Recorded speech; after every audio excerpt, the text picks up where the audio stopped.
I used to live in a small apartment building in Providence, Rhode Island. Nothing fancy, just a 3-story brick building from the 70s with chipped mailboxes and flickering hallway lights. I was on the 2nd floor, and directly across the hall was apartment 2B. It was supposed to be vacant. I had moved in the winter of 2019, right after a bad breakup. I needed a fresh start, somewhere cheap and quiet. The landlord was this older guy named Mitch who smoked too much and didn't ask many questions. I liked that. For the first few weeks, nothing weird happened. I worked nights at a call center downtown and usually got home around midnight. The hallway would be empty, quiet, sometimes too quiet, but I appreciated the solitude. That changed about a month in. One night, I came home around 12:30 a.m. I was tired, had a headache, and just wanted to microwave some leftovers and crash. But when I reached my door, I noticed something odd. The door to 2B across the hall was slightly ajar, just a few inches. Enough to notice. I paused. The unit was supposed to be empty. Mitch had told me they were still trying to find a new tenant. I leaned closer, maybe out of curiosity, or maybe because something in me felt off. The inside was pitch black. No sound, no furniture. Just the faint smell of something old and sour, like mildew or wet carpet. I stood there for a second too long, then shrugged it off and went inside. The next morning, I called Mitch and asked if someone had moved into 2B. He said no. In fact, the last showing had been weeks ago, and the keys were still in the office. I didn't know what to make of that. For the next couple of days, the door stayed shut. I figured maybe the wind had blown it open, or maybe someone forgot to lock it after a showing. But then things got weirder. One night, I was brushing my teeth and I heard a knock. Not on my door, on the wall. The wall that connected to 2B. 3 knocks. Slow and deliberate. Then silence. I just stood there, toothbrush in hand, waiting for it to repeat. It didn't. I walked over to the wall and pressed my ear against it. Nothing. Just dead silence. The next night, it happened again. 3 knocks. Same wall. Same pattern. This time, I banged back. Nothing happened. But about 10 minutes later, when I was in bed scrolling on my phone, I heard footsteps in the hallway. Not walking, dragging. Like someone in socks or bare feet sliding across the old carpet. I got up and peeked through the peephole. No one was there, but the door to 2B was open again. I stood there watching. The hallway light flickered once, then went dark. Total silence. I could barely breathe. Then, slowly, the door to 2B began to close. Not all the way, just enough to hide what was inside. The next morning, I knocked on Mitch's door, told him what was happening. He looked annoyed, then confused, then concerned. He grabbed the keys and we went upstairs together. When we opened the door to 2B, I immediately felt sick. The apartment was empty, but not untouched. There were smudges on the floor, like something heavy had been dragged.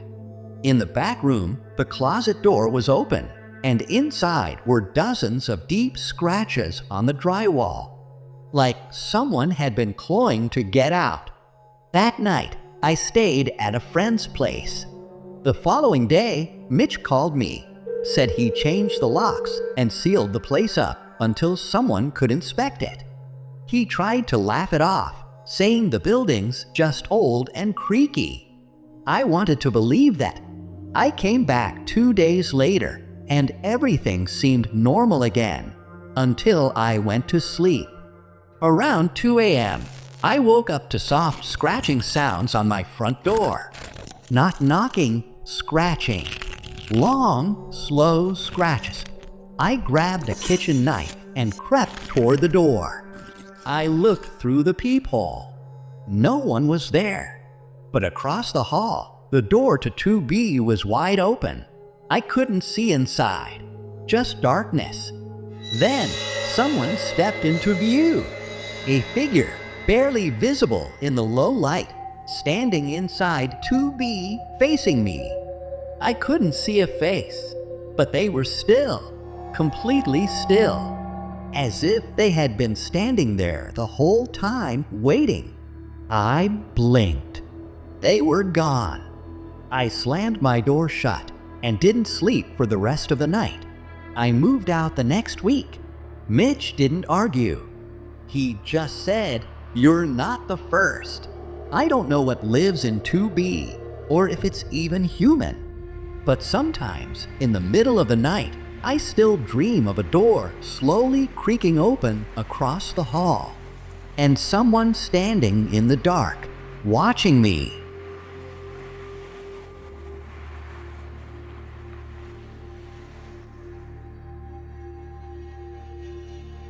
Back in 2020, I was staying with my sister Claire in Portland for a couple months. I had just gone through a rough layoff and needed time to figure things out. Claire lived in this quiet residential area outside the city in a cozy 2-bedroom rental surrounded by tall pines and foggy mornings. It was the kind of place where nothing ever really happened. Until it did. I'd take walks every evening just to clear my head. There was this one loop I liked about 1.5 miles around the neighborhood, past a small park, then back through a long tree-lined road with no streetlights. It was peaceful, quiet, sometimes eerily so. One night, after a particularly long call with my ex that left me feeling kind of hollow, I went for a walk later than usual. It was almost 11:30 p.m. The air was heavy with mist, and the street felt extra empty. I had earbuds in, listening to music, just zoning out. About halfway through, I noticed something. Ahead of me, maybe 100 feet, was a man walking in the same direction. I hadn't seen him before, and what caught my eye was his coat. He was wearing this oversized yellow raincoat, like the kind you'd see in old fishing towns. Hood up. He didn't seem to have an umbrella or anything, just trudging forward slowly. I slowed down without even thinking. There was something off about how he moved. His walk was too smooth, no bounce, just this steady, dragging pace. I figured maybe he lived nearby. No big deal. I kept walking, but put a little more distance between us. I turned at the park entrance and walked across the grass to cut through toward home. It was maybe another 5 minutes before I glanced behind me and stopped dead in my tracks. The man in the yellow raincoat had turned too. He was now walking across the field, not along the sidewalk, through wet grass, in a straight line toward where I had walked. That was no coincidence. I stared for a second, then picked up my pace. My heart started thudding louder than my footsteps. I turned off my music. No more zoning out. I got to the street that led back toward Claire's house and dared to glance behind me. He was still there, now maybe 40 feet back. Still walking, still dragging those heavy steps. The yellow of his coat looked even more jarring under the pale moonlight. That damn hood was still up, and I couldn't see a face. I stopped pretending I wasn't scared and started jogging.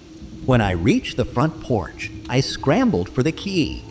Just as I unlocked the door, I turned around one last time. He was standing across the street, still, motionless, just watching. I slammed the door and locked every bolt. Claire was asleep, so I didn't say anything that night.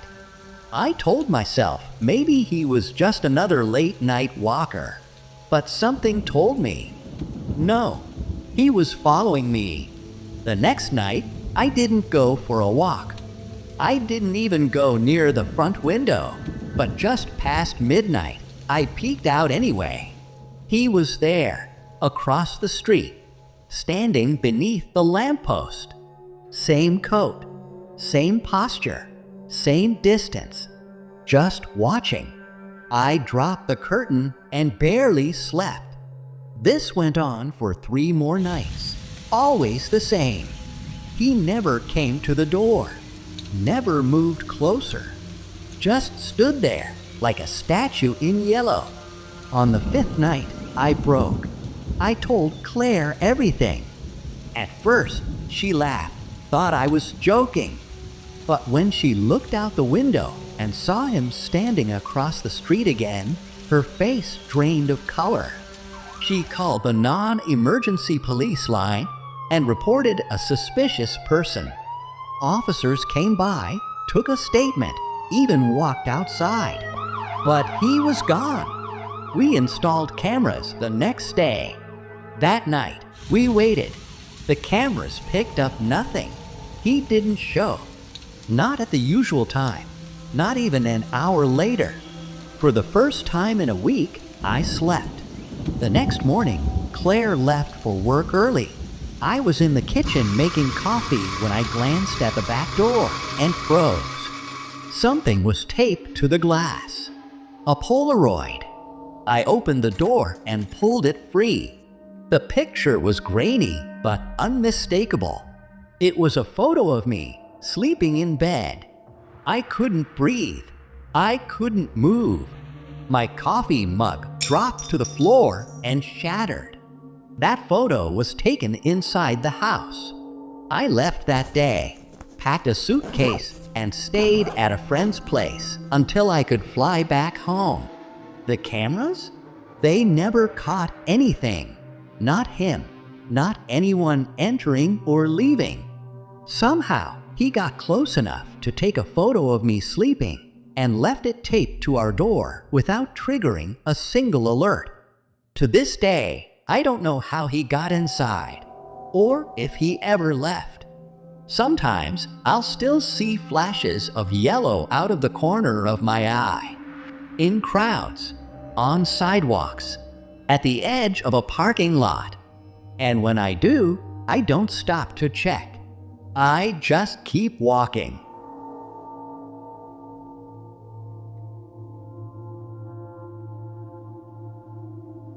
I grew up in a small town in northern Minnesota, one of those places where everyone knows everyone and nothing ever really happens. At least, that's what I used to think. The house I lived in was at the very edge of town. Past our backyard was a thick line of trees, and just beyond that, an old property with a half-collapsed barn and a chain-link fence that hadn't been replaced in decades. It was rusted, leaning, with gaps big enough to walk through. I don't think anyone actually lived there. We always just referred to it as the lot. I was 14 when this happened. It was the summer before high school, and I had just gotten my first phone. Most nights, I'd stay up late texting or watching dumb videos, trying to enjoy the last of my freedom before school started. My parents were usually asleep by 10, so I'd sit by the window in my room, where the Wi-Fi worked better, and just scroll until I passed out. One night, I was sitting there like usual when I noticed something weird outside.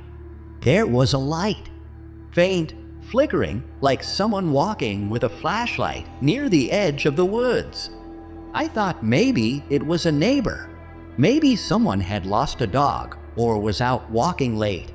But the longer I watched, the stranger it felt. The light didn't move like a flashlight.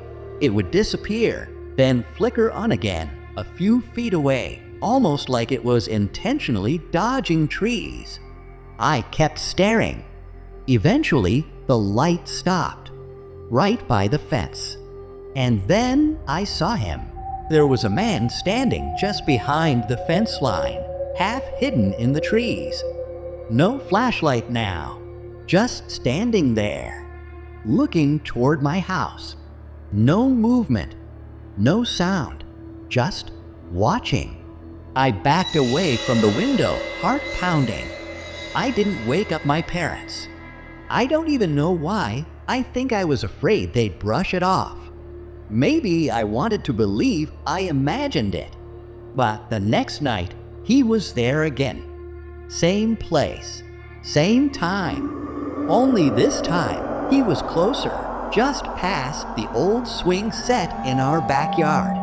I dropped to the floor and crawled to the hallway, finally waking my dad. He came to my room with a flashlight and a baseball bat, stormed out into the yard yelling. I stood behind him, but the yard was empty. Whoever it was, they were gone. That's when we noticed something. The latch on the back gate was open. We always kept it shut. Always. My dad locked it, walked the perimeter, and told me to keep the window shut from now on.